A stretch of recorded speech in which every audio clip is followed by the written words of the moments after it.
Well, I partially addressed this in my introduction. 80% of the budget is salary and benefits. And I'm very proud that what we've done with negotiations. Because if you end up going to arbitration and lose, you would end up with higher taxes than we have already. I think it's interesting to note when the Journal Sentinel did a comparison of all cities in southeastern Wisconsin, city of Waukesha, if it was in Milwaukee County, would be 30th of the 29 communities. Being the only big city in Waukesha County, no matter who is mayor, we're always going to be number one. But I'm proud of what we've done, our civilian hiring freeze, not filling positions, being close to negotiating a historic salary freeze, making changes in our insurance, which will significantly save taxpayer dollars. My opponent, on the other hand, has proposed things that would be higher taxes. $32 million more on water. He said smaller buses. We've studied that. Smaller buses last 5 years. Our buses last 13 years. His proposal will be higher taxes. He's proposed condo garbage pickup, higher taxes. Tunneling under East Avenue, higher taxes. Where are the specifics? And ask yourself this question. Why was it during our 2-month budget process that my opponent never showed up to one finance committee meeting, not one council meeting? In fact, I was pleased to see my opponent at our March 16th council meeting. It was the first one other than the special water meetings. Is someone with no experience who has not collaborated the way I have with city staff and common council really ready to tackle the budget?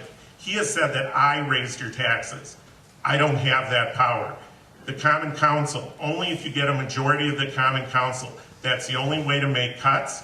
What I've heard from citizens in 10 years, they value our award-winning park department, award-winning library, the finest police and fire department in the state, the Public Works Department with less people that have improved snow and leaf pickup during my administration. We are keeping taxes as low as we possibly can, and the best way to do that in these tight times is expanding the tax base.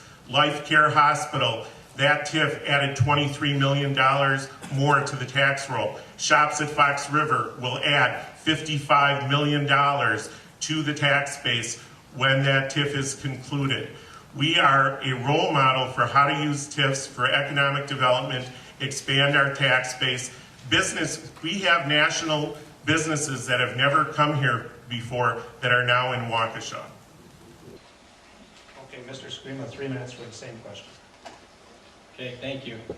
Hope you were listening carefully because he was comparing us to Milwaukee once again. We're not Milwaukee. I don't know that we want to be Milwaukee. The current mayor is using a ruler in his comparisons. I want to use a yardstick. We really need to get outside of the box and see what other cities have done. The city of Eau Claire, for example, which has almost an identical population, has a significantly lower tax rate per thousand. There are other cities that have downsized their bus system, given people more personal service in the process, and saved taxpayers money. As far as the $32 million extra on water, they just pulled it out of their hat within a couple of days. Okay? What efficiencies can be made? There are a number of efficiencies. I've said that it all starts from the top.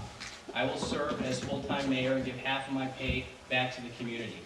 Right now, the citizens in Waukesha are struggling in this economy. Their investments have gone down. Many of them are on fixed incomes.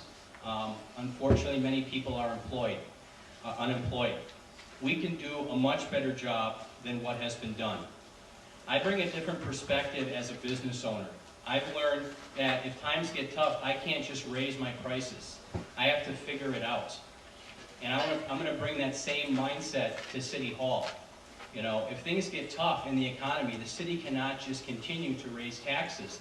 Look at your tax bills. Pull them out for the last 3 or 4 years. You know, property values have gone down, down, down, down. Our taxes have gone up, up, up. Have you seen any difference from this in the city? We still have potholes. We still have empty buses. You know, we're spending federal stimulus money on bus washers and cameras. We're giving the mayor a 12.8% pay raise. You know, this doesn't make sense. This is not right. My intention is, once I become mayor, and I'm on the inside of City Hall, is to go through each department and look for efficiencies.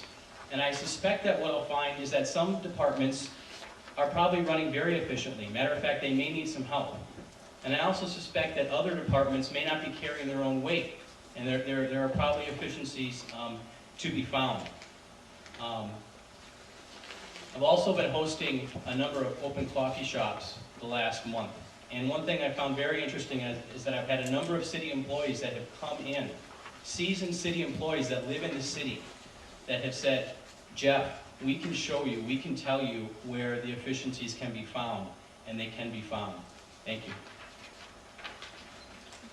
As the candidate who answered first, Mayor Nelson has another minute. News tonight. First of all, I'm proud of the fact that in the last 2 weeks, Waukesha AFSCME employees, professional firefighters, and Professional Police Association have endorsed my re-election for mayor, which tells you what city employees think about what I've been doing.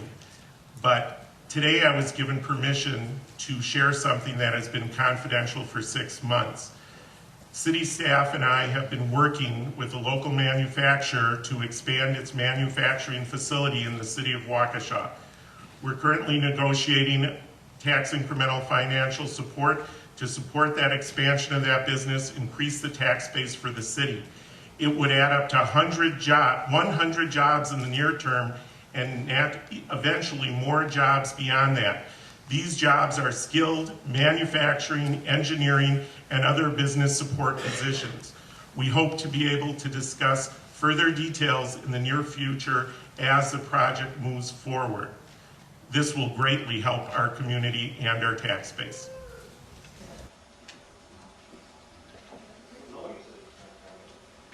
The next question on taxes and spending is for both candidates, starting with Mr. Scrima and combining with it a question from the audience.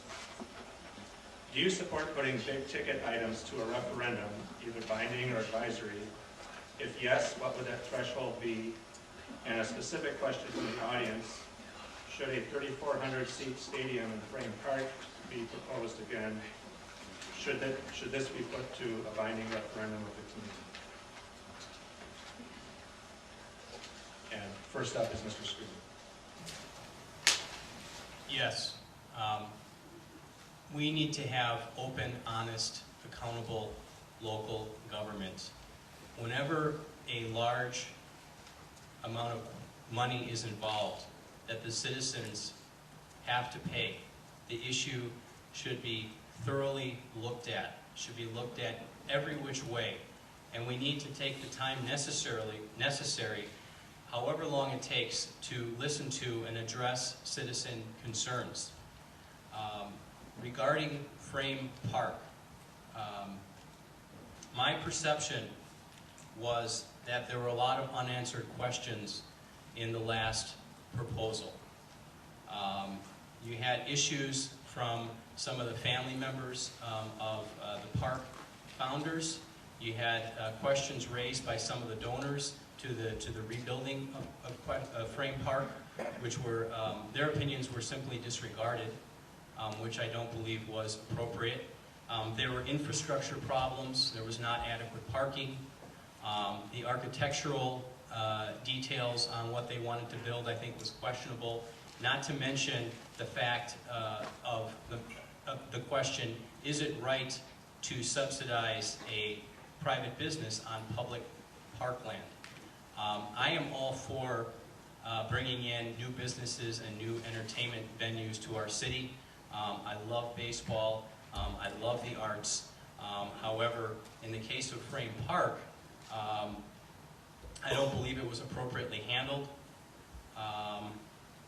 I think that our city leadership should have done a better job, and in such controversial things that might come up like that, Frame Park, the water deal, I would be in favor of a referendum so that the citizens have time to share their concerns, and if it's still a contentious issue, we should put it back on the citizens for such significant and large amount of money.